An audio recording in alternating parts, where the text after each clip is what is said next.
তুমি কথা বলো তুর পাহাড়ে দাঁড়াইয়া দাঁড়াইয়া আমি আল্লাহর সাথে কথা কও।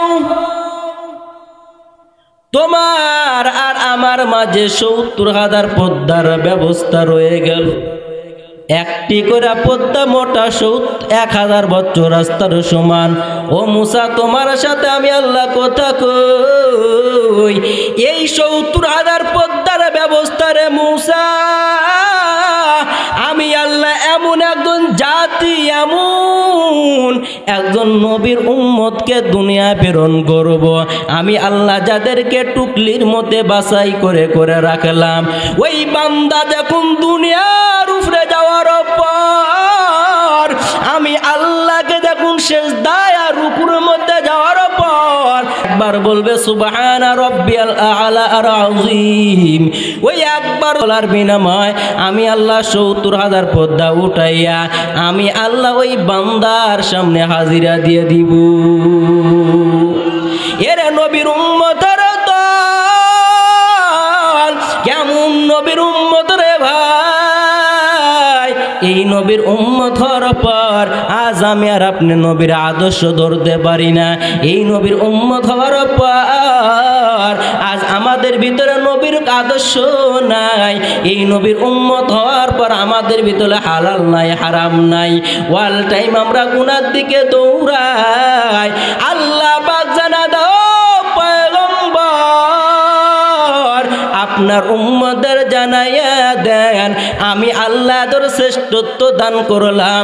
কারণ আমি আল্লাহ 18,000 মাখলুকাতকে আমি আল্লাহ দুনিয়া পাঠাইলাম। এই 18,000 মাখলুকাতের মাঝে আমি আল্লাহ আপনার নবীর উম্মতদের সবার শেষে বানাইলাম। এই নবীর উম্মত 18,000 মাখলুকাতের মধ্যে সবার শেষে দুনিয়াতে গেল। এই নবীর উম্মত গুলা সব নবীর আগে আমি আল্লাহ এদের জান্নাতে দিব। সবার শেষে আসলাম, সবার আগে জান্নাতে যাব, এই ঘোষণা কার? আরো জোরে বলেন। আপনি আর আমি কি মনে করছি যে আল্লাহ পাক আমাদের ওয়াহেতু অনর্থক আল্লাহ পাককে আমাদের দুনিয়া প্রেরণ করছে? কথা বলেন না কেন? ওয়াহেতু অনর্থক আল্লাহ পাক আমাদের দুনিয়ায় প্রেরণ করে নাই।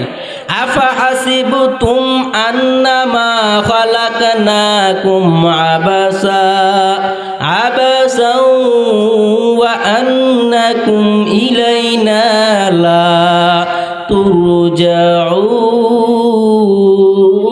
তুরজাউন। আল্লাহ পাক জানা দেয় পয়গম্বরের উম্মতের দল, আমি আল্লাহ তোমাদেরকে ওয়াহেতু বানাই নাই। আমি আল্লাহ তোমাদেরকে কোনো কারণে আমি আল্লাহ বানাইছি। তবে তোমরা এই ধারণা কখনো করবা না আমি আল্লাহ তোমাদের অহেতু দুনিয়া পাঠাইছি। না রে বান্দা, না না না, আমি আল্লাহ যে 18,000 মাখলুকাত বানাইলাম, এই 18,000 মাখলুকাতকে আমি আল্লাহ বনি আদমের খেদমতের জন্য বানাইছি। 18,000 মাখলুকাত কে আল্লাহ বনি আদমের খেদমতের জন্য আল্লাহ পাক বানাইছেন। এমনকি ছোট ছোট পিপিলিকেও কি আল্লাহ পাক আমাদের খিদমতের জন্য বানাইছেন। সুবহানাল্লাহ বলেন।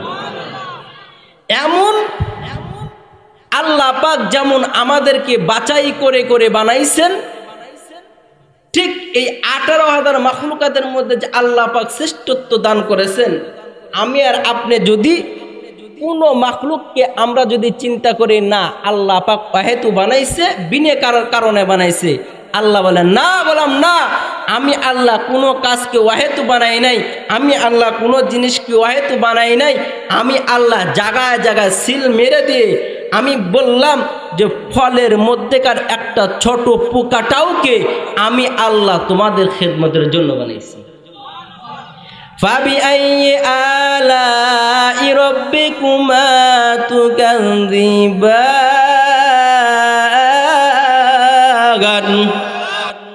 বান্দা তোমরা তাকাইয়া দেখো ফলের মধ্যেকার একটা পোকাও, এই একটা পোকাটাওকে আমি আল্লাহ তোমাদের খেদমতের জন্য বানাইছি। এরা নবীর উম্মতের দল, সারাকান্দির মুসলমান, আমি আর আপনি যে কেমন নবীর উম্মত। দুনিয়ার উপরে আল্লাহ পাক তামাম দুনিয়ার মধ্যে 312 জন পয়গম্বর পাঠাইছেন। কতজন? 312 জন রাসূল আমার আল্লাহ দুনিয়াতে পাঠাইলেন। 100 লক্ষর উপরে আমার আল্লাহ নবী পাঠাইলেন।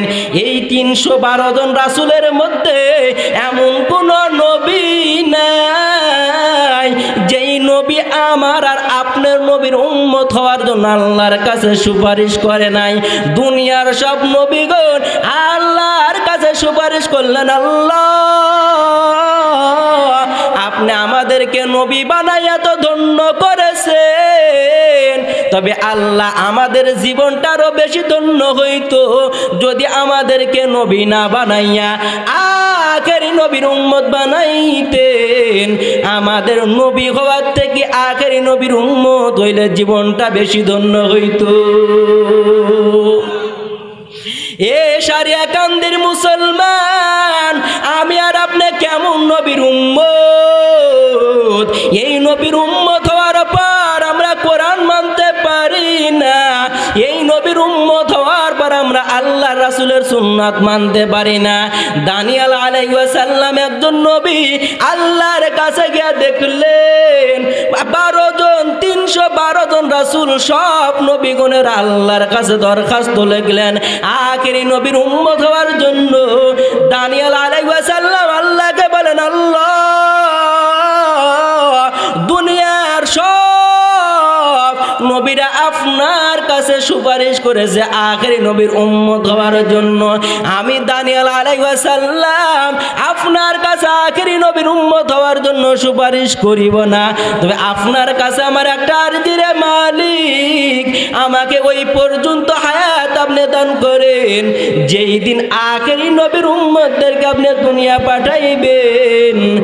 আখেরি নবীর উম্মতের হাতে যেন আমি দানিয়েল আলাইহিস সালামের দাফন আর কাফন হয়। কেমন নবীর উম্মত? দানিয়েল আলাইহিস সালাম নবী আল্লাহর কাছে বললেন, আল্লাহ আমাকে নবী বানায় ধন্য করেছেন। সব নবীরা আপনার কাছে আরজি পেশ করেছে আখেরি নবীর উম্মত হওয়ার জন্য, তবে আপনার কাছে আমি এই আবদার করি না, আপনার কাছে এতটুক আবদার করি, আমি নবীকে এতটুক হায়াত আপনি দেন যেই দিন আখেরি নবীর উম্মতকে দুনিয়ায় প্রেরণ করবেন, ওই আখেরি নবীর উম্মতদের হাতে যেন আমি দানিয়েল আলাইহিস সালামের দাফন আর কাফন হয়। সুবহানাল্লাহ বলেন। কেমন নবীর উম্মত আমরা, কেমন শ্রেষ্ঠত্ব আল্লাহ দান করেছে। এরে ভাই, এই শ্রেষ্ঠত্ব পাওয়ার পর আসলে আমরা আল্লাহর কোরআনটাও মানতে পারি না, আছে না নাই? আমি বললাম বয়ানের শুরুতে বড় বড় 4 জন ফেরেশতা আল্লাহ বানাইছেন। এদের মধ্যে প্রথম 1 নম্বরের সিরিয়ালে আল্লাহ পাক ইসরাফিল আলাইহিস সালামকে বানাইলেন। 2 নম্বর সিরিয়ালে আল্লাহ মিকাইল আলাইহিস সালামকে বানাইলেন। 3 নম্বর সিরিয়ালে আমার আল্লাহ জিবরাইল আলাইহিস সালামকে বানাইলেন। 4 নম্বর সিরিয়ালে আজরাইল আলাইহিস সালামকে বানাইলেন। এই মিকাইল আলাইহিস সালাম জিবরাইল আলাইহিস সালাম আল্লাহর কাছে প্রশ্ন করেছিলেন, আল্লাহ আপনি আখেরি নবীর উম্মতের জন্য কেমন 10 দুনিয়া পরিমাণ জান্নাত বানাইছেন। আল্লাহ আমি জিবরাইল একটু আপনার নবীর উম্মতের জান্নাতটা ঘুরে ঘুরে দেখতে চাই। সুবহানাল্লাহ বলেন। জিবরাইল আল্লাহকে বললেন, আল্লাহ আপনি আখেরি নবীর উম্মতদের জন্য 10 দুনিয়া পরিমাণ জান্নাত বানাইছেন, এই জান্নাতটা আমি জিবরাইল একটু ঘুরে ঘুরে ঘুরে দেখতে চাই। আল্লাহ বলেন, জিবরাইল তুমি পারবা না। সুবহানাল্লাহ বলেন। পয়গম্বর ইউসুফ নবীর নাম আপনারা শুনেছেন। ইউসুফ নবীকে আল্লাহ এত চেহারা দান করতো, ইউসুফ নবী রাতের অন্ধকারে কোনো রাস্তা দেয়া যদি যায়, ইউসুফ নবীর চেহারা ওই রাস্তায় আলো হয়ে যাইতো। এই ইউসুফ নবীকে তার ভাইয়েরা ষড়যন্ত্র করে করে কূপের মধ্যে ফেলে দেয়। আল্লাহ পাক জিবরাইলকে ডাক দিয়ে বলল, জিবরাইল সাবধান, আমার পয়গম্বর ইউসুফ ইউসুফ কে তার ভাইরা ষড়যন্ত্র করে করে কূপের মধ্যে ফেলে দেয়। জিবরাইল সাবধান, এই 50 আর 70 ফিট কূপের গভীরে আমার বন্ধু ইউসুফ পড়ার আগে তুমি জিবরাইল তোমার নূরের পাখা আমার বন্ধুর পায়ের তলে বিছায় দাও। এরা নবীর উম্মতের দল। আল্লাহ পাক জিবরাইলকে ডেকে বলে, জিবরাইল তুমি কই? জিবরাইল ডেকে বললেন, আল্লাহ আমি সিদরাতুল মুনতাহা বড় গাছের কিনারায়। আল্লাহ ডাকতে বলে, জিবরাইল যা যা, এই 50 আর 70 ফিট কূপের গভীরে আমার বন্ধু পড়ার আগে তুমি সিদরাতুল মুনতাহায় থেকে আমার বন্ধুর পায়ের তলে নূরের পাখা বিছায় দাও।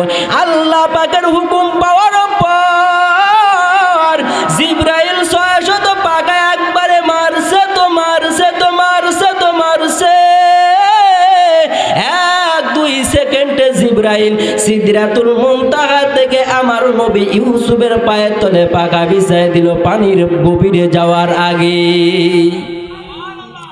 আল্লাহ নবীর কাছে জিবরাইল বর্ণনা করে শোনাও, পয়গম্বর আপনি আখেরি নবীর উম্মতের জন্য আল্লাহ পাক 10 দুনিয়া পরিমাণ জান্নাত বানাইছেন। আমি জিবরাইল একটু আল্লাহর কাছে আরজি পেশ করেছিলাম, আল্লাহ আপনি আখেরি নবীর উম্মতের জন্য 10 দুনিয়া পরিমাণ জান্নাত বানাইছেন। আমি মিকাইল একটু আমি জিবরাইল একটু ওই জান্নাতটা ঘুরে ঘুরে দেখতে চাই। আল্লাহ ডেকে বলে, জিবরাইল পারবা না। জিবরাইল চিন্তায় পড়ে গেল, আল্লাহ ওই সিদরাতুল মুনতাহা বড়র গাছের কিনারায় থেকে যদি আপনার পয়গম্বর ইউসুফের পায়ে যদি পাখা বিছাইতে পারি, আমি জিবরাইল কেন জান্নাত ঘুরে ঘুরে দেখতে পারবো না? আমার নবীর কাছে জিবরাইল বর্ণনা করে শোনা, পয়গম্বর আমি জিবরাইলকে আল্লাহ পাক 600 পাখা দান করেছে রে নবী। আমি জিবরাইলের কোনোদিন ব্যবহার করার প্রয়োজন হয় নাই। আমি জিবরাইল জীবনে ব্যবহার করলাম 2 বার। একবার হলো যেই দিন পয়গম্বর ইউসুফকে তার ভাইয়েরা ষড়যন্ত্র করে করে কূপের মধ্যে ফেলে দেয়। ওদিন আমি জিবরাইল সিদরাতুল মুনতাহা বড়র গাছের কিনারায় আমি জিবরাইল ওখান থেকে পাখা মারলাম তো মারলাম তো মারলাম। এই 50 আর 70 ফিট কূপের গভীরে পয়গম্বর ইউসুফ পড়ার আগে আমি ওখানে পাখা বিছায় দিলাম। এই জীবনে একবার ব্যবহার করলাম, আর একবার জীবনে ব্যবহার করেছিলাম। আল্লাহর কাছে আরজি পেশ করেছিলাম, আল্লাহ আপনার আখেরি নবীর উম্মতের জন্য 10 দুনিয়া পরিমাণ জান্নাত বানাইছেন। এই জান্নাতটা আমি জিবরাইল একটু ঘুরিয়া ঘুরিয়া দেখতে চাই। আল্লাহ পাক জানা দেয়, জিবরাইল তুমি পারবা না। জিবরাইল সারে না, আল্লাহ অনুমতি দেয় না। জিবরাইল আরো জোরে বলেন, জিবরাইল সারে না, আল্লাহ অনুমতি দেয় না। জিবরাইল বার বার বার করে আমার আল্লাহর কাছে উক্তি জানায়, আল্লাহ একবার অনুমতি দেন, আমি একটু আপনার নবীর উম্মতের জন্য 10 দুনিয়া পরিমাণ জান্নাতটা ঘুরে ঘুরে দেখতে চাই। আল্লাহ অনুমতি দিল, জিবরাইল যা যা। আমি জিবরাইল অনুমতি দেওয়ার পর 600 পাখা একবারে মারলাম তো মারলাম তো মারলাম। একবারে 6 মাস পর্যন্ত উড়লাম তো উড়লাম। 6 মাস যাওয়ার পর আল্লাহ ডেকে বলে, জিবরাইল সাবধান, আর 1 কদম যাওয়ার তোমার অনুমতি নাই। জিবরাইল বের হয়ে চলে আসার পর আল্লাহকে ডেকে বললে, মাওলা আপনি আখেরি নবীর উম্মতের জন্য কেমন 10 দুনিয়া পরিমাণ জান্নাত আপনি বানাইলেন। আমি জিবরাইল সিদরাতুল মুনতাহা বড়র গাছের কিনারায় থেকে পয়গম্বর ইউসুফ নবীর পায়ের তলে পাখা বিছায় দিতে কোনো টেনশন নাই। 1 সেকেন্ড 2 সেকেন্ড ইউসুফ নবীর পায়ের তলে পাখা বিছায় দিলাম। এই পাখা একবারে অনুমতি পাওয়ার পর মারলাম তো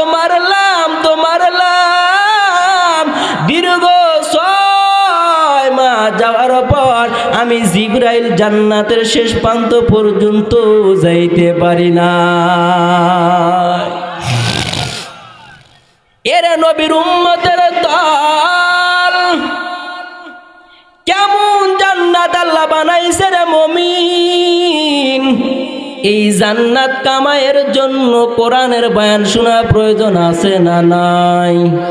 এই জান্নাত কামাইয়ের জন্য কোরআনওয়ালাকে ভালোবাসার প্রয়োজন আছে না নাই?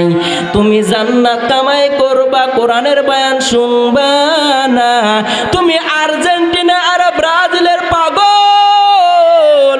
তুমি বাবা তোমার সন্তানকে একবারের জন্য বারণ করবা না, তোমার ছেলেকে তুমি নিষেধ করবা না, অথচ তোমার সন্তান আর্জেন্টিনার পতাকা উড়ায়, তোমার সন্তান আর্জেন্টিনার ব্রাজিলের পোশাক গায়ে দেয়া ঘুরে। এরে নবীর উম্মতের দল, আমি ইসরাফিল বলে দেই, আর্জেন্টিনা ব্রাজিলের পতাকা টানাবি যারা, ইহুদি নাসারা খ্রিস্টানদের দালাল হবে তারা। কারণ কোন মুসলমানের সন্তান আর্জেন্টিনার ব্রাজিলের পতাকা টানাইতে পারে না। কোন মুসলমানের সন্তান আর্জেন্টিনার মহব্বত অন্তরে নিতে পারে না। কোন মুসলমানের সন্তান ব্রাজিলের মহব্বত অন্তরে নিতে পারে না। কারণ তুমি বাবা হওয়ার পর তোমার সন্তানকেও ফিরাইবা না। কারণ তোমার সন্তানকে বলা দরকার ছিল, বাবা তুমি এমন একজন দল করো যেই আর্জেন্টিনার মতন দেশ, ব্রাজিলের মতন দেশ, ওই দেশে মুসলমানদের জন্য স্বাধীনভাবে আযান দিতে পারে না।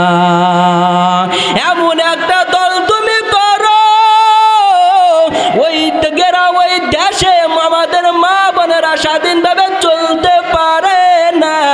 এ সারিয়া কান্দের মুসলমান লেখেলে তোমার সন্তান ব্রাজিলের দল করবে, তোমার ছেলে আর্জেন্টিনার দল করবে, আর তুমি তোমার সন্তানকে ফিরাইবা না।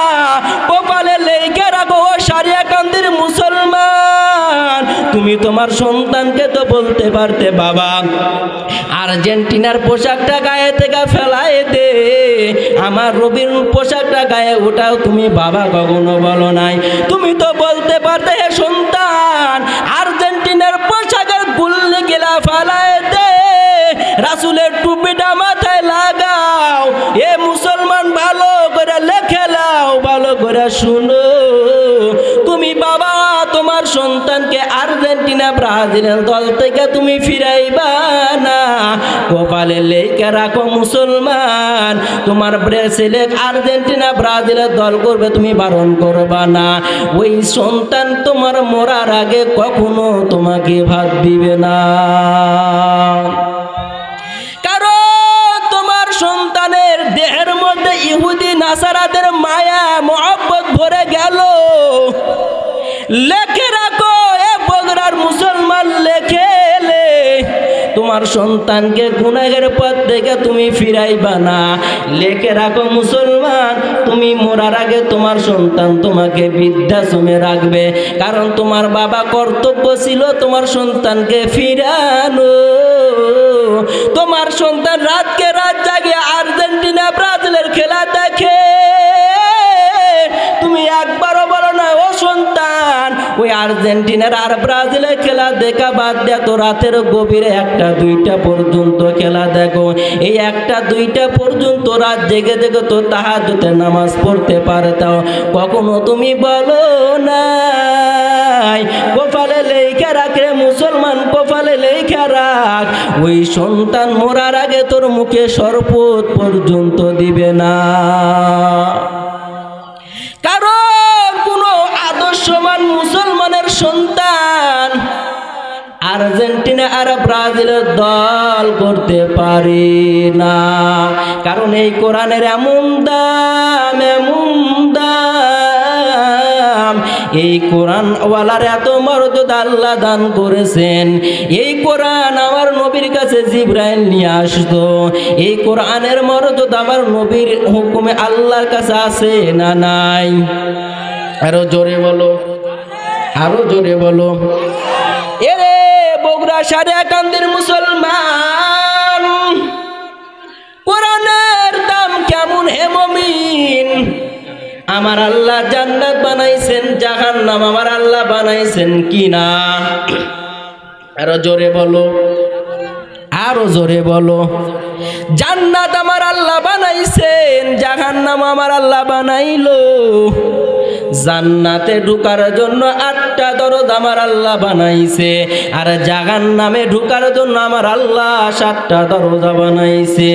এরা নবীর উম্মতের দল, ভালো করে শুনো রে ভাই, এই জান্নাতের মধ্যে আমার আল্লাহ ভিআইপি শহর বানায় রাখলেন। এমনি তো ভিআইপি শহর, এই ভিআইপি শহরের মধ্যে আল্লাহ পাক একটা রাইয়ান নামক ঝর্ণা বানায় রাখলেন। এই রাইয়ান নামক ঝর্ণার সামনে যদি কেউ যেতে চায়, মুফাসসিরিনে কেরাম কিতাবের মধ্যে লেখেন ৭০,০০০ দরজা পেরিয়ে পেরিয়ে পেরিয়ে রাইয়ান নামক ঝর্ণার সামনে যেতে হবে। সুবহানাল্লাহ বলেন। কত হাজার দরজা? ৭০,০০০ দরজায় পেরিয়ে পেরিয়ে পেরিয়ে রাইয়ান নামক ঝর্ণার সামনে যেতে হবে। এই ৭০,০০০ দরজা মনে কি করছেন? আমাদের দুনিয়ার রূপার, দুনিয়ার স্বর্ণ আর দুনিয়ার দামি দামি কার দ্বারা আল্লাহ বানাইছে? না রে বান্দা, না। এই ৭০,০০০ দরজা দামি দামি স্বর্ণ আর দামি দামি পাথর আর দামি দামি রূপা দ্বারা আমার আল্লাহ বানায় রাখলেন। একটি করে দরজা ৭০,০০০ ফেরেশতা পাহারা দেয়। এই ৭০,০০০ দরজা দিয়ে ওই আল্লাহর বানানো জান্নাতে কে যাবে? আমাদের দেশের মাননীয় প্রধানমন্ত্রী শেখ হাসিনা খালেদা জিয়া যাবে। না রে বাবা, না। প্রধানমন্ত্রী শেখ হাসিনাও যাবে না, খালেদাও যাবে না। তাহলে কে যাবে? আমাদের দেশের ওসি ডিসিরা যাবে। আল্লাহ বলে ওসি যাবে না, ডিসি যাবে না, র্যাব যাবে না, পুলিশ যাবে না, আর্মি যাবে না। তাহলে কে যাবে? এমপি মন্ত্রীরা যাবে। আল্লাহ বলে না বান্দা, না না, এমপি যাবে না, মন্ত্রী যাবে না। তাহলে ওই রাইয়ান নামক ঝর্ণার সামনে কে যাবে? ওই আপনার ঘরের সামনে লাব্বাইকের আওয়াজ দিয়ে আসলো, তাই হাজী সাহেব যাবে। আল্লাহ বলেন আরে বান্দা, না, এই হাজির মধ্যে ভেজাল। কেমন ভেজাল? আল্লাহ বলে আমি আল্লাহর ঘরের সামনে লাব্বাইক আল্লাহুম্মা লাব্বাইক বলেছে, এখান থেকে আলহাজ ডিগ্রি নিয়ে গেল। ওখান থেকে আলহাজের ডিগ্রি নিয়ে যাওয়ার পর বান্দা নামাজ পড়ে না, সুদের খাতা নাম লেখা আছে না নাই? এমন হাজির মধ্যে ভেজাল। আল্লাহ বলে কেমন ভেজাল? বলে এমন ভেজাল, তার 3টা মেয়ে হয়েছে, একটা ছেলে। হজে যাওয়ার আগে ডাক দে, বলো মা তোমরা মেয়ে 3টা, তোমার আদরের ভাই 1টা। আমি হজ করতে যাচ্ছি, তোমরা সম্পত্তি কম নিও, তোমার আদরের ভাইকে বেশি দিও। এই বলিয়া গোপনে সন্তানকে লিখে দেয়, মেয়েকে ফাঁকি দেয়। এমন হাজি আছে না নাই? আল্লাহ কয় ফাঁকি দে, ফাঁকি দে, ফাঁকি দে, কবরে আইসা দেখ আমার ফেরেশতা তোর কবরের খাড়ালের বাঁশ দেয়া পাছার রক ফাটাবি। আল্লাহ কয় তুই হাজি কয় নম্বরের সিটার, কয় নম্বরের বাটপার। তুই হাজির থেকে আমি আল্লাহ বেশি চিটার না, আমি আল্লাহ তোর হাজির থেকে বেশি মক্কর জানি। কয় তুই কয় নম্বরের মক্কর করতে জানো? ওই হাজির থেকে আমি আল্লাহ বেশি মক্কর জানি। হাজির মধ্যে ভেজাল। এই হাজি আমি আল্লাহর জান্নাতে যাবে না। কেন যাবে না রে ভাই?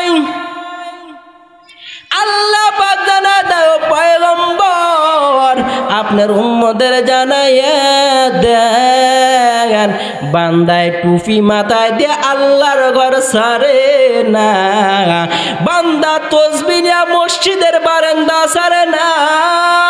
কিন্তু ওই হাজি ওই চিটারের ঘরের মধ্যে টিভি, ওই হাজির মেয়ে আর ছেলে আর স্ত্রী টিপির বারান্দা সারে না, আছে না নাই? আল্লাহ বলে আগে ওই টিপির বারান্দা থেকে তোর ছেলে মেয়েকে সরা, এরপরে আমি আল্লাহর কুদরতি পায়ে আসা সেজদা দে। যতক্ষণ পর্যন্ত ওই ঘর থেকে টিপি নামাইবা না, তোমার মেয়েকে পর্দায় রাখবা না, তোমার ছেলেকে দিনের বুঝ দিবা না, যতক্ষণ পর্যন্ত তোমার বিবিকে পর্দায় রাখবা না, এতক্ষণ পর্যন্ত আমি আল্লাহর কুদরতি পায়ে সেজদা দেয়া কোনো লাভ হবে না। কারণ বান্দা তুই তসবি না, আমি আল্লাহর ঘর সারো না, কিন্তু তোর ছেলে তোর মেয়ে টিভির বারান্দা সারে না, আছে না নাই? এরে সারিয়া কান্দির মুসলমান, আপনারা বলেন তো, ইমাম সাহেব যদি ফজরের আজান দিয়ে দেয়, ইমাম সাহেব যদি জোহরের আজান দেয়, আসরের আজান দেয়, মাগরিবের আজান দেয়, কোন ইমাম সাহেব জোহরের আজান দেওয়ার পর কোন মানুষ যদি জোহরে 4 রাকাত ফরজ নামাজ পড়ে, আপনারা বুঝে থাকলে বলে ওই বান্দার উপরে আর জোহরের ফরজ নামাজের হুকুম আছে? বুঝলেন? আসরের নামাজের আজান দিয়ে দিছে, কোন বান্দা আসরের নামাজ পড়ে নিল, বলেন তো আসরের নামাজ পড়লে কি আর আসরের নামাজের ফরজের হুকুম বান্দার আছে? নাই। মাগরিবের নামাজের আজান হয়ে গেছে, মাগরিবের নামাজ পড়ে নেওয়ার পর মাগরিবের ফরজের হুকুম আর নাই। বোঝা গেল নামাজের আজান দিয়ে দিলে নামাজ পড়লে আর হুকুম থাকে না, থাকে। কিন্তু পর্দা এমন একটা বিধান, দিন রাত 24 ঘন্টা এই পর্দাকে আল্লাহ ফরজ করছে, কি করে নাই?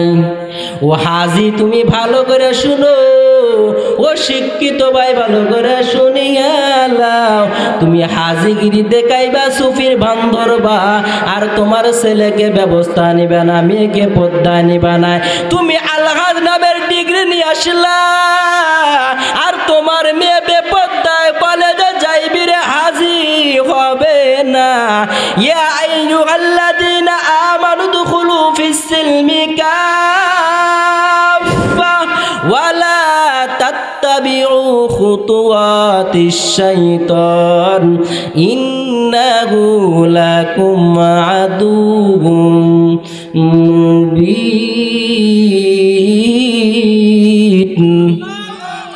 আল্লাহ বলে বান্দা ইসলামের মধ্যে ঢুকলে ঢোকার মতন ঢুক, তুমি ইসলামের ছায়ার তলে ঢুক, বাবার সুদের খাতায় নাম দিবা হবে না, ইসলামের ছায়ার তলে ঢুকবা, টিভির সামনে বসবা হবে না, ইসলামের ছায়ার তলে ঢুকবা, ইমামকে গালি দিবা হবে না, ইসলামের ছায়ার তলে ঢুকবা, তুমি মাদ্রাসা মসজিদকে গালি দিবা হবে না, ইসলামের ছায়ার তলে ঢুকবা, বান্দা তুমি রাসূলের সুন্নত মানবা না, হবে না, ইসলামের ছায়ার তলে ঢুকবা, বান্দা তুমি দাঁড়িয়ে রাখবা না, হবে না, ইসলামের ছায়ার তলে ঢুকবি, তোর মেয়ে বেপরদায় কলেজে যায় ক্যাম্পাসে বসে আড্ডা দিবি, তোর মতন মুনাফিকের ইসলামের মধ্যে ঢোকার দরকার না। এমন আছে না নাই? আল্লাহ পাক জানা দেয় পয়গম্বরের উম্মতের দল ওই রাইয়ান নামক ঝর্ণা ৭০,০০০ দরজা পাড়ি দিয়ে দিয়ে দিয়ে কে যাবে? এই এমপি যাবে না, মন্ত্রী যাবে না, মিনিস্টার যাবে না, ওসি যাবে না, ডিসি যাবে না, হাজি যাবে না, মুফতি যাবে না, মুহাদ্দিস যাবে না। এরে সারিয়া কান্দির মুসলমান, তাহলে ওই রাইয়ান নামক ঝর্ণা ৭০,০০০ দরজা পেরিয়ে পেরিয়ে কে যাবে? আল্লাহ বলে আমি আল্লাহর কেবলমাত্র শুধুমাত্র কোরআনের হাফেজরা ওই রাইয়ান নামক ঝর্ণায় যাবে। রাইয়ান নামক ঝর্ণার সামনে কে যাবে? শুধুমাত্র কেবলমাত্র কোরআনের হাফেজরাই যাবে। সুবহানাল্লাহ। এই কোরআনের হাফেজদের আমরা কি ভালোভাবে দেখি? এমন মানুষ আছে যে কোরআনের হাফেজদেরকে দেখতে পারে না, আছে না নাই? জোরে বলেন। ভালো করে শুনে লাও, যারা কোরআনের হাফেজদের দেখতে পারবা না, যারা উলামায়ে কেরামকে গালি দিবি, কোরআনের হাফেজদেরকে গালি দিবি, মসজিদ মাদ্রাসাকে গালি দিবি, তোর মতন মুনাফিকের জন্য আল্লাহর জান্নাত হারাম হয়ে যাবি। এরে নবীর উম্মতের দল, আমাদের ইমানের কি হালত? ছেলেকে গালি দেয়, মেয়েকে গালি দেয়, আছে না নাই? আরো জোরে বলেন। আল্লাহ বলেন, বান্দা ইসলামের মধ্যে ঢুকো। ইসলামের মধ্যে ঢুকলে ছেলেকেও গালি দিতে পারবা না, মেয়েকেও গালি দিতে পারবা না, মানুষকেও গালি দিতে পারবা না। কারণ আল্লাহ পাক পরিষ্কার জানা দেয়, বান্দা ইমানদার হয়ে আর এক ইমানদারকে কষ্ট দিবা না। কারণ এক ইমানদার হয়ে যদি আর এক ইমানদারকে কষ্ট দিতে চাও, আমি আল্লাহ তোমাকে বারণ করলাম রে গোলাম, তুমি এক ইমানদার হওয়ার পর আর এক ইমানদারকে কখনো কষ্ট দিতে পারবা না। দ্বন্দ্ব যদি লাগিয়া যায়, প্রয়োজন হলে ওই ইমানদারকে কষ্ট দেওয়া ব্যতীত আমি আল্লাহ তোমাকে বারণ করলাম। দীর্ঘ 23 বছর যাবত আমি আল্লাহ যেই কালামুল্লাহ নাজিল করলাম, প্রয়োজন হলে বান্দা এই কালামুল্লাহটাকে আগুনে জ্বালায় দাও। এরপরও আমি আল্লাহ তোমাদেরকে নিষেধ করে দিলাম, বারণ করে দিলাম, এক ইমানদার আর এক ইমানদারের অন্তরে কখনো কষ্ট দিবা না। এরপরও যদি তোমার অন্তরে মায়া না হয়, প্রয়োজন হলে বান্দা আমি আল্লাহর বানানো বাইতুল অংশ মসজিদটা ভেঙ্গে তছনছ করে দাও। আমি আল্লাহর মসজিদ ভেঙ্গে তছনছ করে দাও। আমি আল্লাহ মেনে নিতে পারবো রে গোলাম, কিন্তু এক ইমানদার হয়ে আর এক ইমানদারকে কষ্ট দিও না। আমি আল্লাহ এরা কখনো মেনে নিতে পারবো না। এরপরও যদি তোমার অন্তরে মায়া না হয়, প্রয়োজন হলে আমি আল্লাহর বানানো খানায়ে কাবা ভেঙ্গে তছনছ করে দে, আমি আল্লাহ বাধা দিব না। কারণ এই ধারণাও কখনো নিবা না। আব্রাহার বাচ্চা যখন খানা কাবা ধ্বংস করতে গিয়েছিল, আমি আল্লাহ আবাবিল, ছোট ছোট আবাবিল পাখির দলের মাধ্যমে আমি আল্লাহ তাদেরকে ধ্বংস করেছিলাম। কারণ এই ছোট ছোট আবাবিল পাখির মুখে আর পায়ে ছোট ছোট কঙ্কর, যাদের কঙ্করের এত পাওয়ার, ওই পাথরগুলা বান্দা যেই বান্দার মাথার উপরে ছেড়ে দিত, ওই পাথরটা মাথার উপরে পড়তো আর পায়খানার দ্বারা লারি বুড়ি বের হয়ে যাইত। আল্লাহ জানা দেয়, পয়গম্বর আপনার উম্মতের জানায় দেন, আপনার উম্মতেরা যেন এই ধারণা কখনো এমন ধারণা না করে আমি আল্লাহ যে আবাবিল পাখি দ্বারা তাদের ধ্বংস করলাম, আমি আপনার উম্মতদেরকে ধ্বংস করব না। কারণ ওই আব্রাহার বাচ্চার দ্বন্দ্ব ছিল আমি আল্লাহর বাইতুল্লাহর শানে, আর আপনার বান্দাদের মুমিন হয়ে মুমিনের সাথে দ্বন্দ্ব। আমি আল্লাহ জানাই দিলাম, পয়গম্বর আপনার উম্মতেরা জানায় দেন, এক ইমানদারকে কষ্ট দেওয়া বেঁধে রেখে প্রয়োজন হলে আমি আল্লাহর কোরআন জ্বালায় দিবার কারণ আমি আল্লাহ মেনে নিতে পারবো। প্রয়োজন হলে বাইতুল্লাহর অংশ ভেঙ্গে মসজিদ তছনছ করে দেন, আমি আল্লাহ মেনে নিতে পারবো। প্রয়োজন হলে আমি আল্লাহর খানা কাবা বাইতুল্লাহ, আমি আল্লাহর খানা কাবা ভেঙ্গে দিতে বলেন, আমি আল্লাহ মেনে নিতে পারবো। কিন্তু এক ইমানদার হয়ে যখন আর এক ইমানদারকে কষ্ট দেয়, এটা আমি আল্লাহ কখনো মাইনা নিতে পারি না। এরে সারিয়া কান্দির মুসলমান, বুঝে থাকলে বলেন, ইমানদার হয়ে আর এক ইমানদারকে কষ্ট দেয় এমন মুসলমান আপনাদের সারিয়া কান্দিতে আছে না নাই? আরো জোরে বলেন। ছেলে বাবাকে কষ্ট দেয়, বাবা ছেলেকে কষ্ট দেয়, মেয়ে বাবাকে কষ্ট দেয়, মেয়ে মাকে কষ্ট কষ্ট দেয়, স্বামী বিবিকে কষ্ট দেয়, আছে না নাই? আল্লাহ বললেন সাবধান, আমি আল্লাহ তোমাদের কষ্ট নিতে নিষেধ করলাম, কিন্তু তোমরা বারবার মানুষকে কষ্ট দাও। এরে বান্দা, আমাদের মুখের তো লাগামহীন হয়ে গেছে।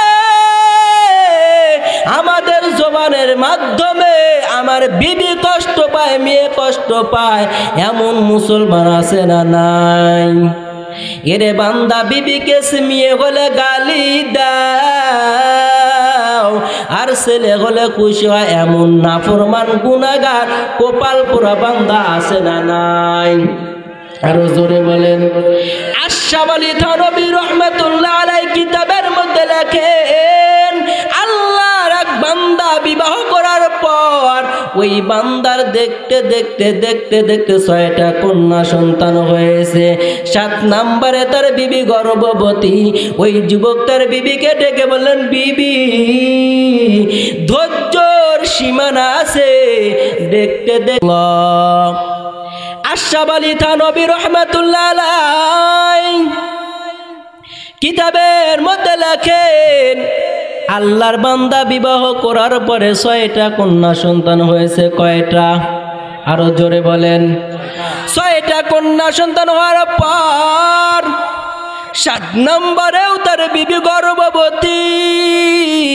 তার বিবিকে ডেকে বললেন, বিবি, দেখতে দেখতে তোমার গর্ভ থেকে 6টা কন্যা সন্তান হইল, এবার কিন্তু তুমি গর্ভবতী। তবে বিবি ভালো করে শুনেলে, এবার যদি তোমার গর্ভ থেকে মেয়ে হয়, তাহলে 1 2 3 বলে তোমাকে বাপের বাড়ি পাঠায় দিব, আর যদি ছেলে হয় তাহলে স্ত্রীর অধিকার দিয়ে রেখে দিব। এরে নবীর উম্মতের দল, রাখে আল্লাহ, মারে কে?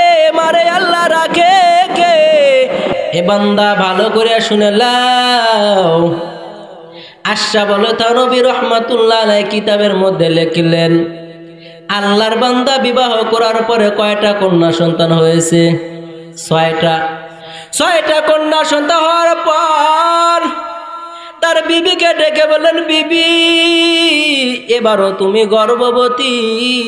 তবে ভালো করে শুনেলে, এবার যদি তোমার গর্ভ থেকে যদি ছেলে হয় তাহলে আমার বিবি বলে রেখে দিব, আর যদি মেয়ে হয় তাহলে 1 2 3 বলে তোমাকে বাপের বাড়ি পাঠায় দিব। এরে নবীর উম্মতের দল, পৃথিবীর মধ্যে মহিলা লোকের কাছে যদি আপন কোনো মানুষ থেকে থাকে, তাহলে ওই মাও তার কাছে বেশি আপন না, বিবিও তার কাছে বেশি আপন না। মহিলা মানুষের কাছে দুনিয়ার মধ্যে তার স্বামীর মতন আপন আর কেউ নাই।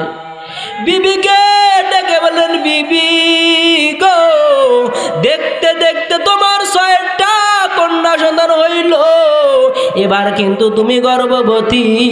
তবে তোমার গর্ভ থেকে যদি মেয়ে হয় তাহলে 1 2 3 বলে বাপের বাড়ি পাঠায় দিব, আর যদি ছেলে হয় তাহলে আমার বিবির অধিকার দিয়ে তোমাকে রেখে দিব। এরে আল্লাহর বান্দা, যুবক রাতের বেলা বিবিকে নসিহত করে, স্বামী স্ত্রী এক খাটের মধ্যে ঘুমায়। আল্লাহর কুদরত বুঝা বড় দায়। আল্লাহ স্বপ্নের মাধ্যমে দেখা দেয়, হাসর নাসর কায়েম হয়ে গেছে। যুবক জাহান্নামের আসামি হয়ে গেছে। জাহান্নামের ফেরেশতারা ওই যুবককে জাহান্নামের শিকল লাগায়া আল্লাহর বান্দাকে জাহান্নামে নেওয়ার জন্য হাজির হয়ে গেল। যেই মাত্র জাহান্নামের প্রথম দরজা হাজির, এই যুবকের প্রথম কন্যা জাহান্নামের গেটে দাঁড়ায়া জাহান্নামী ফেরেশতাকে ডেকে বললেন, ফেরেশতা সাবধান, যেই বান্দাকে তুমি জাহান্নামে নাও, এই বান্দার প্রথম মেয়ে আমি এই জাহান্নামের গেটের জিম্মাদারি দায়িত্ব পালন করব। আর এই গেট দ্বারা তুমি আমার বাবাকে জাহান্নামে ঢুকাইবা, এটা কখনো মেনে নিতে পারবো না রে ভাই। তুমি পারলে ভিন্ন কোনো দরজা দিয়ে তুমি আমার বাবাকে জাহান্নামে না, আমি মেয়ে বাধা দিব না, তবে এই জাহান্নামের দরজা আমি পাহারা দিব, আর এই গেট দ্বারা আমার বাবাকে জাহান্নামে ঢুকাতে দিব না। প্রথম গেটে আটকা পড়ে গেল, যাইতে পারে না। দ্বিতীয় গেটে যাওয়ার পর দেখে 2 নাম্বার গেটে তার দ্বিতীয় মেয়ে দাঁড়ানো। 2 নাম্বার মেয়ে ফেরেশতাদের ডাক দিয়ে বলে, সাবধান, এই জাহান্নামের দ্বিতীয় গেটের পাহারাদার এই যুবকের 2 নাম্বার কন্যা আমি এখানে জাহান্নামের দারোয়ানির দায়িত্ব পালন করব, আর আমার বাবাকে তুমি এই গেট দ্বারা জাহান্নামে নেবে, এটা কখনো হইতে পারে না। ও ফেরেশতা সাবধান, ভিন্ন কোনো দরজা দিয়ে যদি পারো আমার বাবাকে জাহান্নামে নে, আমি মেয়ে বাধা দিব না, তবে আমি মেয়ে এই জাহান্নামের দরজা দিয়ে আমার বাবাকে জাহান্নামে দিতে দিব না। এরা নবীর উম্মতের দল, এ সারিয়াকান্দির মুসলমান, মেয়ে হলে বেজার হও, ছেলে হলে খুশি হও, কথাটা ভালো করে শুনিয়ালে। যুবক দ্বিতীয় গেটে যখন বাধা পড়ে গেল, 3 নাম্বার গেটে হাজির। 3 নাম্বার গেটে যাওয়ার পর দেখো 3 নাম্বার মেয়ে জাহান্নামের গেটে দাঁড়ানো। 3 নাম্বার মেয়ের একই বক্তব্য, 3 নাম্বার গেট আটকা পড়ে গেল। 4 নাম্বার গেটে যাওয়ার পরে দেখে 4 নাম্বার মেয়ে দাঁড়ানো। 4 নাম্বার মেয়ের একই বক্তব্য। ও ভাই ফেরেশতা সাবধান, এই যুবকের আমি 4 নাম্বার কন্যা, এই 4 নাম্বার গেটের পাহারাদার হব, আর আমার বাবাকে তুমি এই গেট দ্বারা জাহান্নামে নিবি, এটা কখনো হইতে পারে না। পারলে তুমি ভিন্ন কোনো দরজা দ্বারা নাও, আমি মেয়ে বাধা দিব না। এরে নবীর উম্মতের দল 4 নাম্বার গেটে যাওয়ার পর 4 নাম্বার গেটটাও আটকা পড়ে গেল। যুবককে 4 নাম্বার গেট দ্বারা জাহান্নামে নিতে পারে না। 5ম গেট 5 নাম্বার গেটে যাওয়ার পর 5 নাম্বার মেয়ে দাঁড়ানো। 5 নাম্বার মেয়ে ডাকতে বলে, রে ভাই জি ফেরেশতা, এই 5 নাম্বার গেটে আমি দাঁড়ানো, এই যুবকের 5 নাম্বার কন্যা, আমি এখানে পাহারা দায়িত্ব পালন করব, আর আমার বাবাকে তুমি এই দরজা দিয়ে জাহান্নামে নিবে, এটা কখনো হইতে পারে না। ভিন্ন কোনো দরজা দিয়ে নাও। 6 নাম্বার গেটে যাওয়ার পরে দেখো 6 নাম্বার মেয়ে দাঁড়ানো। যুবক মনে মনে চিন্তা করে, আল্লাহ, জাহান্নামের গেট 7টা, মেয়ে আমার 6টা, অটোমেটিক তো 7 নাম্বার গেট ফাঁকা হওয়ার কথা, ঠিক কিনা? আরো জোরে বলেন। যুবক চিন্তা করলেন, আল্লাহ, 6 নাম্বার গেটে বাধা পড়ে গেল, 7 নাম্বার গেট তো অটোমেটিক ফাঁকা হওয়ার কথা। যুবককে জাহান্নামের শিকল লাগাইয়া যুবককে জাহান্নামের দিকে টানে। যেই মাত্র জাহান্নামের দিকে টানে, জাহান্নামের দিকে ঢোকানোর পর দূর থেকে যখন জাহান্নামের তাপমাত্রা শরীরে লেগে গেল, যুবক চিৎকার দিয়ে খাটের উপর থেকে ফ্লোরে পড়ে যায়। বিবি ডাক দিয়ে বলো, আমার স্বামী, একসঙ্গে তুমি খাটের উপরে ঘুমাইলা, আবার চিৎকার দিয়ে তুমি ফ্লোরে কেন পড়ে গেলে? বিবিকে ডেকে বলে, সাবধান, রাতের বেলায় তোমাকে বলেছিলাম বিবি 6টা কন্যা সন্তান হইল, এবারও তুমি গর্ভবতী। ও বিবি শুনিয়া লাও, এবার যদি তোমার গর্ভ থেকে কন্যা সন্তান হয় তাহলে 1 2 3 বলে বাপের বাড়ি পাঠায় দিব। তবে বিবি ভালো করে শুনেলে, তোর গর্ভে থেকে যদি ছেলে হয় তাহলে 1 2 3 বলে বাপের বাড়ি পাঠাবো, আর যদি মেয়ে হয় তাহলে আমার বিবির অধিকার দিয়ে রেখে দিব। বিবি ডেকে বলে, স্বামী, গত রাত্রিতে তুমি বললা ছেলে হলে রেখবো আর মেয়ে হলে তালাক দিব। এখন তুমি বলো ছেলে হলে তালাক দিবা, মেয়ে হলে রাখা দিবা, পাগলামি করো কেন? বলে বিবি আমি পাগলামো করিও না, তবে এই কথার ফয়সালা তোমাকে ওই সময় দিব যেদিন তোমার সন্তান দুনিয়াতে ভূমিষ্ঠ হবে। দেখতে দেখতে দেখতে যুবকের 7 নাম্বারও কিন্তু মিয়া সন্তান হয়ে গেল। আসমানের দিকে হাত তুলে বলে আল্লাহ আমার জন্য তুমি 7টা জাহান্নামের দরজা হারাম করে দিলা। এরে নবীর উম্মতের দল, মেয়ে হলে বেজার হও, ছেলে হলে খুশি হয়, এমন মানুষ আমার বাংলার জমিনে আছে না নাই? অথচ মেয়ের কি মায়া, কি মায়া! পয়গম্বর আরবি সাল্লাল্লাহু আলাইহি ওয়া আলিহি ওয়াসাল্লাম যখন দিনের দাওয়াত দেওয়ার জন্য যাইতো, তার মেয়ে ফাতেমাকে ডেকে যাইতো। আবার যখন দিনের দাওয়াত দিয়ে বাসা আসতো, তার মেয়ে ফাতেমার সাথে দেখা করতো। আর আমার আর আপনার কি অন্তরের হালাত! কারণ মানুষকে আল্লাহ পাক 5টা আত্মা দিয়ে আল্লাহ মানুষ বানাইছেন। কয়টা আত্মা? আরো জোরে বলেন।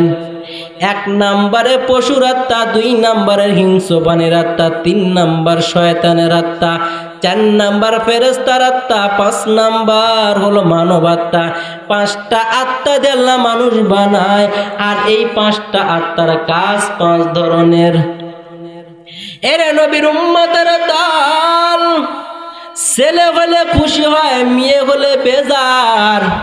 তবে মিয়ার মতন মিয়া যদি একটা হয়, মিয়ার হলে জান্নাতের দরজা খোলা হবে আর জাহান্নামের দরজা বন্ধ হবে। আর মেয়ের মতন মিয়া না হয় যদি বেশ্যা তাসলিমার মতন হয়, ওই সীমারকা যদি হয়, কারণ তুমি বাবা মেয়ে কই যায় তালাশ করবা না। তোমার মেয়ে কলেজের নাম দিয়ে ক্যাম্পাসে বলে বন্য পুরুষের সাথে আড্ডা দেয়, তুমি বাবা দেখো না। তোমার মেয়ে অলরাইট দিন রাত 24 ঘন্টা মোবাইলে, রাতে ল্যাপের মধ্যে গিয়া বাবা ফেসবুকে কি করে তুমি দেখো না। কপালে লেখার আগে সারিয়াকান্দির মুসলমান, তোমার ছেলে আর তোমার মেয়ে রফরাত থেকে যদি তুমি না বাঁচাও, তুমি লেখা রাখো তোমার মতন মুনাফিকের জন্য জাহান্নাম অজীব হয়ে যাবে। আর মেয়ে যদি মেয়ের মতন হয়, একটা মেয়ে হইলে একটা মেয়ের জন্য জাহান্নাম বন্ধ হয়ে যাবে। কারণ ছেলে দেওয়ার মালিক আমার আল্লাহ, মেয়ে দেওয়ার মালিক আমার আল্লাহ। তুমি ওয়াহেতু তোমার বিল বিবিকে গালি দেয়া কোনো লাভ হবে না। হবে? আরো জোরে বলেন। এরা নবীর উম্মতের দল, এই ক্যাম্পাসে গিয়া তুমি আড্ডা দাও, রাস্তা দিয়া যায় হাজি সাহেব মুরব্বী দাড়িগুলা পেকে গেল, এরপরও রাস্তা দিয়ে যায় মাইয়া যখন যায় বাঁকা চোখে এইভাবে টিরি করে তাকায় তাকে দেখে কি দেখে না? বলেন। আপনাদের সারিয়াকান্দিত নাই দাড়ি 3 হাত, কিন্তু মাইয়া যখন যা কয় দেখি মাইয়ার মানজাটা কেমন রে, আছে না নাই? আল্লাহ কয় সাবধান, মাইয়ার দিকে তাকাইবা না, কারণ তোমার নজর একবার পড়ে গেল কোনো গুনাহ হবে না, অন্তরটাকে ফিরাও। দ্বিতীয়বার যদি আবার তাকাও, কারণ অল টাইম 3 নম্বরের আত্মা শয়তানের আত্মা ঘুতাবে। তাকায় দেখ মাইয়ার মানজাটা কেমন, তাকায় দেখ মাইয়ার চেহারাটা কেমন, তাকায় দেখ মাইয়ার বডিটা কেমন। শয়তান কিন্তু খোসাবে। আপনি যদি তাকান, ফেরেশতারা কিন্তু গুনাহ লিখবে। আর যদি আপনি এতটুক গুনাহ থেকে বাঁচার জন্য আল্লাহ বলে বান্দা প্রথম তাকাইছো তোমার নজরে পড়ে গেল, আর দ্বিতীয়বার তাকাইবা না। দ্বিতীয়বার যদি না তাকাও, তোমার নফসটাকে যদি দমন করতে পারো হে মুমিন, এতটুক গুনাহ থেকে বাঁচার কারণে 10,000 বছর তাহাজ্জুদ নামাজ পড়লে যে নেক হবে, তোমার চোখ এই বেগানার দিকে ফিরানোর কারণে 10,000 বছর তাহাজ্জুদ নামাজ পড়লে যে নেক হয়, এই নেক আপনার আর আমার আমলনামায় আল্লাহ লিখে দেয়। কয় হাজার বছর? আরো জোরে বলো। 10,000 বছর। কিন্তু তোমার মাইয়া বেগানা, পদ্মারও খবর নাই। বোরকা পরে, এমন বোরকা পরে বোরকার উপরে আগা পাছা সব দেখা যায়, আছে না নাই? তোমার ছেলে রাস্তায় দাঁড়াইয়া পেশাব করে, আছে না নাই? এমন পোশাক কিনে দিছো, বলে কেমন পোশাক? জিন্সের প্যান্ট, যা পরলে দাঁড়াইলে আর বসার কোনো কায়দা আছে? জিন্সের প্যান্ট পরে যুবক রাস্তার সামনে দাঁড়ায়, চেন টান দেয়, ইন্দাসনের সিরিজের মতন বাইর করছে তো করছে, কবুতর মিশিংয়ের মতন সারছে তো বান্দা দাঁড়াইয়া সারছে। এই কাজ কি মুসলমানের বাচ্চার না ইহুদিদের বাচ্চার? আরো জোরে বলেন। দাঁড়াইয়া শুরু করছে, কর কর, একটু ঢিলাটা কর। কয় না না, ঢিলাও করে না। বলে কি করি? কয় ওই যে ইন্দাসনের সিরিজের মতন সারলো, সারার পরে হোমাবতীর ওষুধের মতন টপ টপ টপ টপ করে পরে। কয় পড়তে দে, এরপরে সেন্ডা আটকা। ওই হোমাবতী ওষুধের মতন টপ টপ করে পড়েছে ভাই। ওই ঢিলাও করে না, কুলুপও করে না, সেন আটকায়। কে পড়ুক, শুরু করছো, থাম। হোমাবতী ওষুধের মধ্যে টপ টপ করে পড়েছে, পড়ুক একটু পর পর, একটু পরে সেন আটকা না, ওই টানতে সেন আটকায়। মনে হয় শীতের দিন তো কুসুম লাগে। আওয়াজ দিয়ে বলেন ঠিক কিনা? কোন মুসলমানের বাচ্চা দাঁড়াইয়া পেশাব করতে, অথচ কোরআনের বয়ান শুনে না, হাদিসের বয়ান শুনে না। এখন যদি আপনি এসের এখান দিয়ে মমতা পাশে যদি কয় ফাইটা যায়, বন্ধু দেখুন বলাইয়া আমার বাড়ির সামনে দিয়া রঙ্গা কইরা খাইটা যায়, ফাইটা যায়। ওর বই উইলিয়া তোর ফাটে গুটিরা বা ফাটে না ভাই, পালসারের পিছে ঢুকাইছে, তুলে দেখুন এরকম জোড়ায় নেয়। আরে কি যাচ্ছে রে, থাম রে, মাইকলো রে, দেখেই তো সহ্য করতে পারি না রে ভাই, থামবো কেমনি? এমন করে ধরে, বুঝছেন? পালসার হাইরে বউ মনে হয় খালি ওর একাই আছে, আর কারো বউ নাই। এই যে তুলছে পালসারের পিছে, এই ঘাড়ের উপর এইভাবে বগলের তলে হাত দেয়, কি টান। আর যুবক রাস্তায় যায়, দেখে কি গেল রে, ও রাতের বেলা স্বপন সব ল্যাপ মাখায় নেই শেষ। এ শীতের দিন কে ধুয়ে দিবি রে? কে ধুয়ে দিবি এগুলা শীতের দিন? আছে না নাই? জোরে বলেন, আছে না নাই? আল্লাহ বলে সাবধান, ওই বেগানার দিকে তাকায়ও না। ওই বেগানার দিকে তাকা যদি তুমি নজরকে ফিরাও, কারণ একবার নজরে পড়ে গেল, দ্বিতীয়বার আর তাকাইবা না। আল্লাহ বলে এতটুক নফসটাকে কন্ট্রোল করার কারণে 10,000 বছর তাহাজ্জুদের নামাজ পড়লে যে নেক হয়, এতটুক গুনাহ থেকে নফসটাকে হেফাজত করার কারণে আপনার আর আমার আমলনামায় আল্লাহ 10,000 বছর তাহাজ্জুদের নেক লিখে দেয়। এরা নবীর উম্মতের দল, কোন মানুষকে যদি কষ্ট দাও, ওই বান্দার জন্য আল্লাহ বলে, বান্দা কোন মানুষকে কষ্ট দেওয়া থেকে বিরত থাক। ওই কষ্ট দেওয়ার থেকে যদি বিরত থাকিয়া, যদি বান্দা যদি ওই রাত্রে সারা রাত নফল নামাজ পড়ো, বান্দা এতটুক কষ্ট দেওয়ার থেকে বিরত হওয়ার কারণে সারা রাত জাগিয়া জাগিয়া যেই নফল নামাজ পড়লে যেই নেক হয়, এই নফল নামাজের নেক আপনার আর আমার আমলনামায় আল্লাহ লিখে দেয়। এরা নবীর উম্মতের দল, আমাদের আমলের কি হালত! অথচ ওলিদের দিকে তাকায়া দেখেন, ওই দিল্লির শহরের দিকে তাকান, কুতুবউদ্দিন বখতিয়ার কাকি রহমতুল্লাহ আলাই ইন্তেকালের আগে তার খাদেমকে জানায় দেয়, খাদেম আমি কুতুবউদ্দিন বখতিয়ার কাকি দুনিয়া থেকে বিদায় যেদিন নিব, আমি বিদায় নেওয়ার পর এই দিল্লি শহরের মধ্যে হাজার হাজার মুসলমান জানাজার জন্য শরীক হয়ে যাবে, তবে সাবধান, আমি কুতুবউদ্দিন বখতিয়ার কাকির জানাজার নামাজ যে কোনো আলেম দিয়া পড়াইবা না। আমি কুতুবউদ্দিন বখতিয়ার কাকির জানাজার নামাজ পড়াতে হলে কমসে কম 4টা গুণ লাগবে। কয়টা গুণ? আরো জোরে বলেন। আমি কুতুবউদ্দিন বখতিয়ার কাকির জানাজার নামাজ যদি পড়াতে চাই, 1 নম্বর শর্ত, ওই বান্দার জীবনে আসর নামাজের আগে যে 4 রাকাত সুন্নত আছে, এই আসরের আগে 4 রাকাত সুন্নত জিন্দাগিতে ছুটে নাই। 2 নম্বর শর্ত, আমি কুতুবউদ্দিন বখতিয়ার কাকির জানাজা নামাজ ওই ব্যক্তি পড়াবে যার জিন্দাগিতে কোনোদিন মিথ্যা কথা বলে নাই। আমি কুতুবউদ্দিন বখতিয়ার কাকির জানাজার নামাজ ওই ব্যক্তি পড়াবে যে জীবনে বেগানার দিকে তাকায় নাই। আমি কুতুবউদ্দিন বখতিয়ার কাকির জানাজার নামাজ ওই ব্যক্তি পড়াবে যার জীবনে কোনোদিন মিথ্যা কথা বলে নাই। কয়টা শর্ত?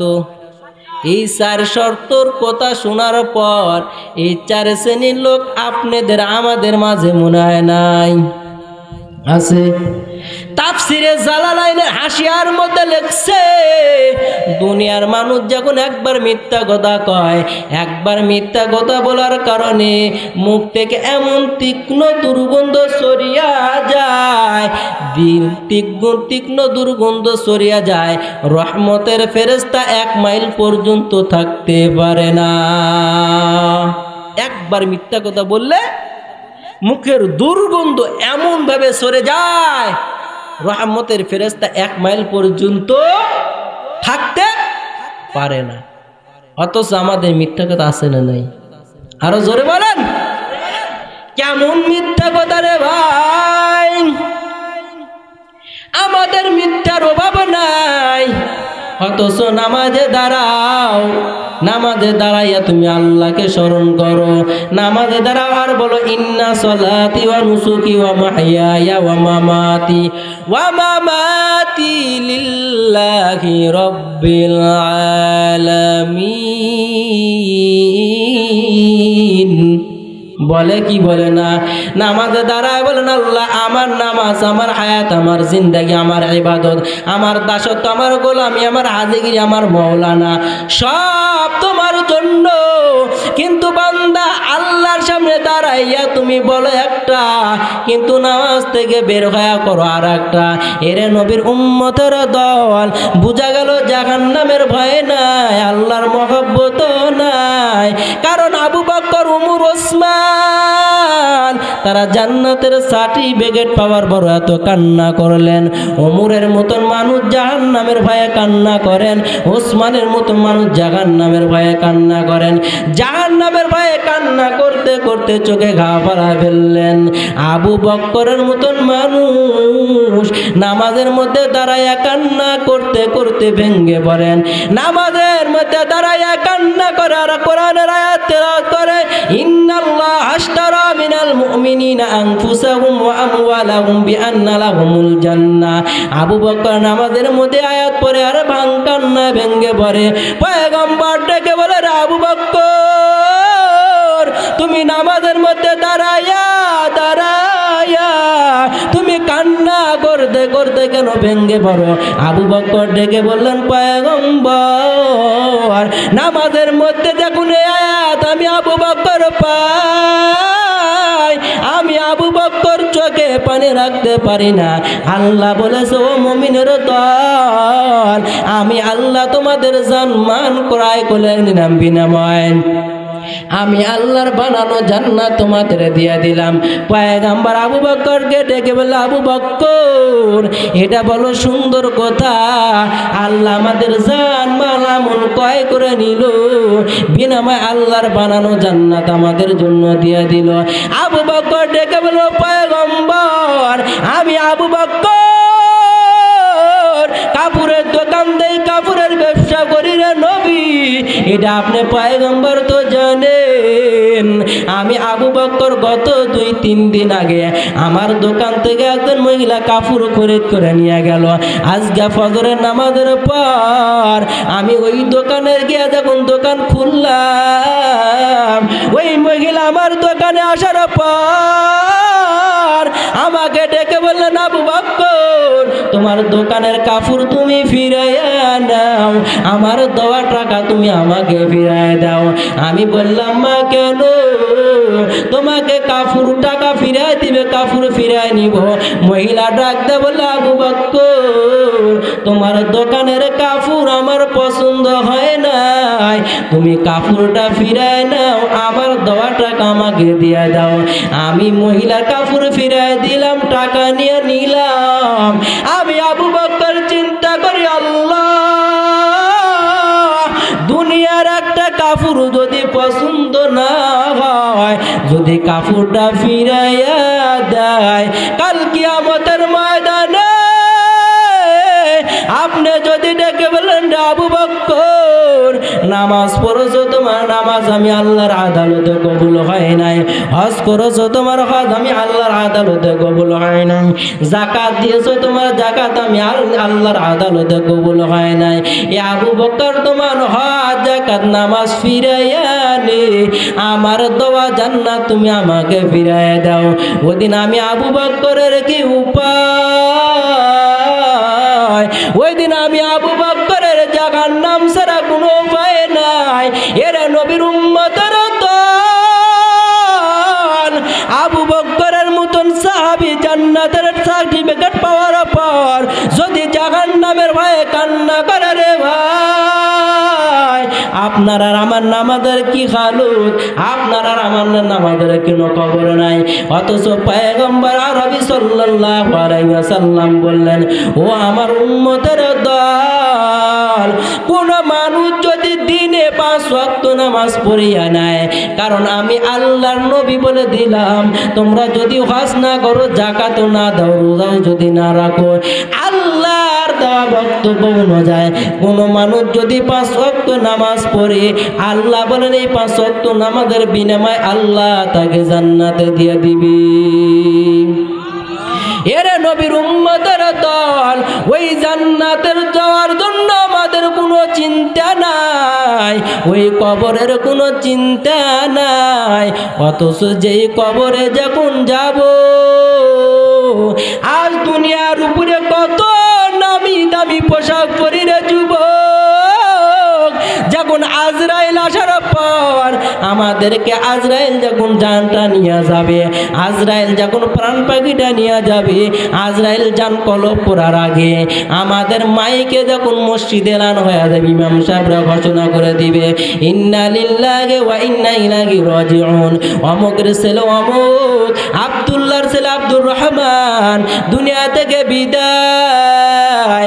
অথচ আসমানের ফেরেশতারা বলে, এই দুনিয়া থেকে বিদায় নেওয়ার আগে 40 দিন আগে আসমানের ফেরেশতার কাছে ঘোষণা হয়ে যায়, অমুকের ছেলে অমুক দুনিয়া থেকে বিদায়। 40 দিন আগে আসমানের ফেরেশতাদের কাছে ঘোষণা হইতে থাকে। এক শ্রেণীর ফেরেশতা আল্লাহর কাছ থেকে জান্নাতি কাফনের কাপড় নিয়ে আসবে, জান্নাতি মেশক আম্বর সুঘ্রাণ নিয়ে আসবে। আমাদের জানটা যখন কবজ করে নিবে, আজরাইল জান কবজ করার সাথে সাথে ওই ফেরেশতা সে হাজির হয়ে যাবে, ডাক দিয়ে বলবে, ভাই দাও দাও, ওই বান্দার জানটা আমাদের হাতে দিয়া দে। কারণ এই বান্দা আল্লাহর ভয়ে কোনোদিন হারাম খায় নাই। এই আল্লাহর জাহান্নামের ভয়ে বান্দা কখনো বিবেকে বিপদায় রাখে নাই। এই আল্লাহর বান্দা জাহান্নামের ভয়ে কখনো নামাজ ছাড়ে নাই। দে রে ভাই দে, এই বান্দা রুহার আত্মাটা আমাদের হাতে দিয়ে দে। এই বান্দা রুহার আত্মাটা আমাদের কাফনে জোড়াইয়া আল্লাহর আরশে নিয়ে যাব। এরা নবীর উম্মতের দল, একবার চিন্তা করে দেখো ওই কবরের আযাব বড় কঠিন বাবা। ওই অন্ধকার কবরের আযাব সহ্য করতে পারবে না রে বাবা। এরা নবীর উম্মতের দল। কারণ আমি আর আপনি যখন দুনিয়া থেকে বিদায় নিব, ছেলে ইমাম সাহেবের কাছে গিয়ে বলবে, হুজুর আমার বাড়ির কিনারায় লাশ, আমার বাবাকে দাফন কাফন না করিয়া কোথাও যাওয়া যাবে না। কেউ দৌড়াইবে বাঁশ বাগানে বাঁশ কাটার জন্য, কেউ দৌড়াইবে গরম পানি করার জন্য, কেউ দৌড়াইবে বাবা কাফনের কাফন খরিদ করার জন্য। আমাদের সবাইকে কবরের মধ্যে নামাইয়া মোটে মোটে মাটি দিয়া পাড়াইয়া পাড়াইয়া সবাই চলে যাবে। এরা নবীর উম্মতের দল। ওই অন্ধকার কবরে যাওয়ার আগে আমাদের জন্য দুনিয়ায় বসে বসে আমল করে করে কবরে যাইতে হবে। এ দুনিয়া সারিয়া কোথায় যাবি ভাগিয়া, এ দুনিয়া সারিয়া কোথায় যাবি ভাগিয়া, মরণ তোমায় লইবে ঘিরে যতই করো বাহানা, মরণ তোমায় লইবে ঘিরে যতই করো বাহানা। চিন্তা করে দেখো না কবরে কি যাইবা না, যেই কবরে আল্লাহ ছাড়া বন্ধু কেউ থাকবে না। এ দুনিয়া সারিয়া কোথায় যাবি ভাগিয়া, এ দুনিয়া সারিয়া কোথায় যাবি ভাগিয়া, মরণ তোমায় লইবে ঘিরে যতই করো বাহানা, মরণ তোমায় লইবে ঘিরে যতই করো বাহানা। চিন্তা করে দেখো না কবরে কি যাইবা না, যেই কবরে আল্লাহ ছাড়া বন্ধু কেউ থাকবে না।